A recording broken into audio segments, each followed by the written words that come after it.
Until we meet again. By Yatin. Chapter 1. The Escape. The hills rise like soft shadows against the fading evening sky, their peaks kissed by drifting clouds. I lean my forehead against the cool glass of the bus window, watching as the city lights slowly melt into darkness. Beyond the glass, pine trees stand in quiet rows, their silhouettes blurring as the bus curves along narrow mountain roads. My breath fogs the glass. I trace a small circle with my finger, then wipe it away quickly, as if erasing a thought I shouldn't have had. It's been 3 hours since I left the city, but my mind keeps circling back. Back to that suffocating conference room where my manager's words still echo. "You're too emotional for this role, Arohi. Maybe corporate life isn't for everyone." I had smiled, politely, professionally, and handed him my resignation letter. But inside, something had cracked open. And then there was Rohan. The way he had looked at me 2 weeks ago, frustration tightening his jaw.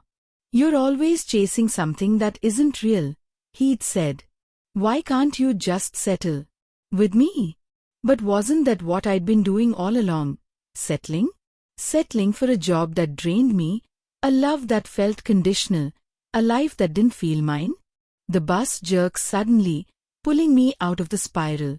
I adjust the scarf around my shoulders and glance at the other passengers. Families, couples, lone travelers. All of them heading somewhere. Some to a vacation. Me? I don't know. Cedar Pines wasn't part of any plan. It was a random dot I'd chosen on Google Maps at 2 a.m., my fingers trembling as I booked the ticket. I reach into my tote bag and pull out my brown leather journal. Its corners are frayed, its pages filled with unsent letters and half-finished poems. Tonight, it will be my companion. Opening to a blank page, I write slowly. 7 days. 7 chances to start over.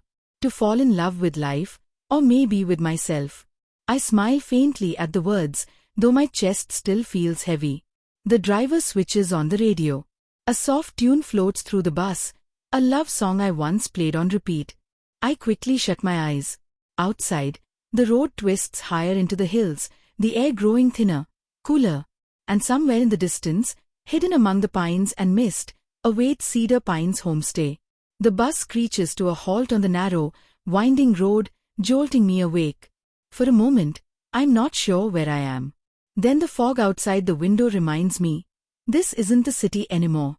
This is Cedar Pines, the conductor calls out, his voice gruff from hours of shouting stops. I step off the bus, my boots sinking slightly into damp earth. The air here is cooler, crisper, scented faintly of pine and wet soil. I pull my scarf tighter around me and take a deep breath, almost hoping it will wash away the residue of my old life. The homestay isn't far. A narrow cobblestone path leads me to a wooden gate adorned with tiny hanging lanterns, their warm glow swaying gently in the misty breeze. My suitcase wheels clatter noisily over the uneven stones, breaking the quiet. I pause at the gate. For a second, my chest tightens. What if they turn me away? What if this was all a mistake? I shake the thought off and push the gate open. The building stands quietly ahead, 2 stories of weathered wood and soft umber light spilling from curtained windows. Wind chimes tinkle somewhere above the porch, their sound delicate against the drizzle. "Hello." My voice comes out smaller than I intended. A moment later, the front door creaks open. And there he is. Vihan. He doesn't look like the man I'd imagined answering the call for a last-minute booking. There's no cheerful grin, no rehearsed welcome. Instead, he looks calm, almost unreadable, his dark hair slightly tousled as if the mist itself had brushed it.